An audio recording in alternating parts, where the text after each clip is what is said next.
Hey, second grade, Miss Crawl here, and today we have a super fun lesson. So, we've been talking about fluency, and remember that means how we read. We don't want to read like a robot, we want to read like we're having a conversation, and we have a new topic we're going to talk about today. So, part of fluency is intonation. Oh, that's a big word. Why don't you go ahead and repeat that after me? Intonation. And all that big word means is when we change our voice when we talk. So I want you to think of a time, let's activate some prior knowledge. Think about a time when you changed your voice. I want everyone to think of one. Maybe when you asked a question, did you go to the store? My voice got higher to signify a question. Maybe if it's really loud or you're really excited, like your mom or dad or aunt, uncle, cousin, grandma, grandpa, whoever said, do you want to go to the park? And you said, yes! And you yelled it because you were so excited. That's intonation. You changed your voice. Now, we don't think about the importance of this, but think about if you had a conversation with someone. Say you and I were talking, and I talked like this the whole time. I never moved my voice up. I never moved my voice down. Kind of crazy to think about, right?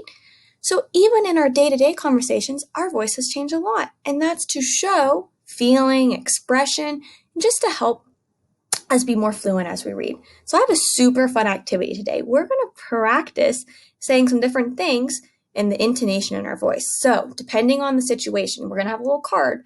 And it's going to tell you to say something, but it's going to be in a certain situation. So it's like in the library. Well, in the library, what would your voice, what would be the tone of your voice? What volume would your voice be? Then it might ask you to say it in a crowded room. Well, maybe you'd be yelling, right? If everyone else is talking, you want to be heard. So we're going to go ahead and practice with intonation and changing our voice.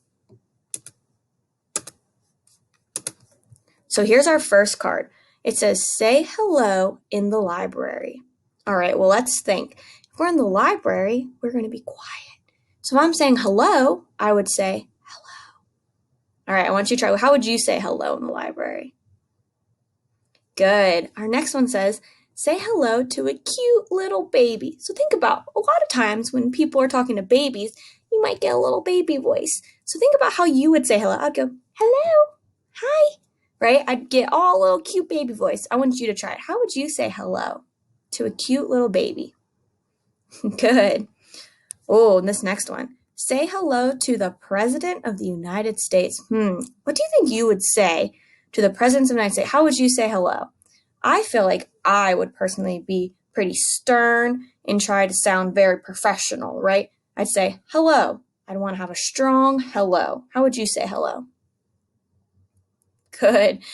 Say hello to your best friend. Well, if it was my best friend, I'd probably just say, hey. How would you say hello to your best friend? Good. All right. I want you to try these two. So say hello in a crowded room. I want you to go ahead and say it. How would you say hello in a crowded room? Yeah, so if I was in a crowded room, I would probably yell, hello, because if it's crowded, I would want someone to hear me, right? Or whoever I was saying hello to. So my voice would have to get louder. Say hello to someone you're mad at. How would you say hello to someone you're mad at? I'd probably say, hello.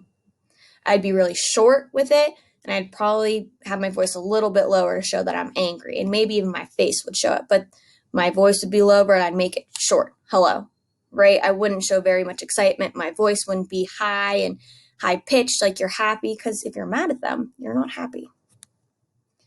All right, say it's time to eat to your annoying sister. So think about if you're not in a good mood and you're annoyed, how might your voice change to show that? Say it's time to eat. Good, so I don't have a sister, but I have a brother.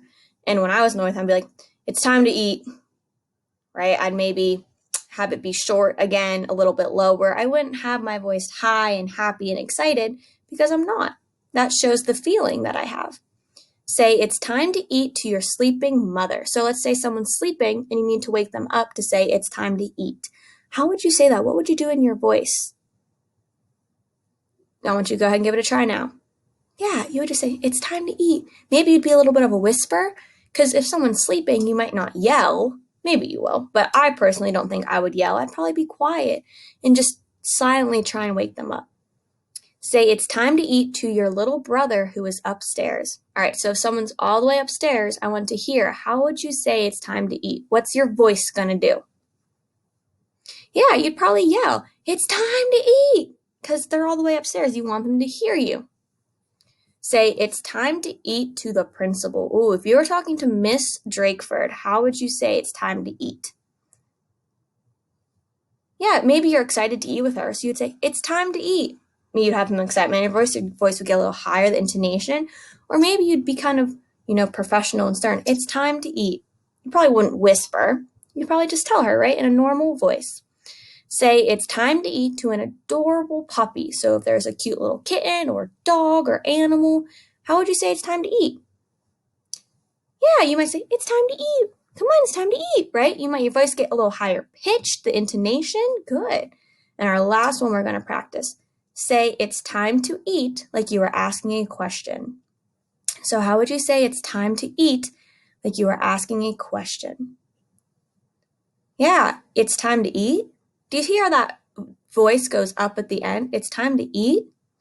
That signifies a question. So that's really important for us to remember and think about is when we ask questions, we can change a lot of things to questions by changing the intonation in our voice.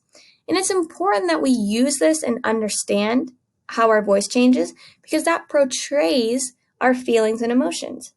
If I'm really excited about something, I might go, yes, and shout it and yell it. And whoever was asking me a question or something would understand I'm excited. If I go, yes, does it seem like I'm very happy or excited about it? No, it doesn't.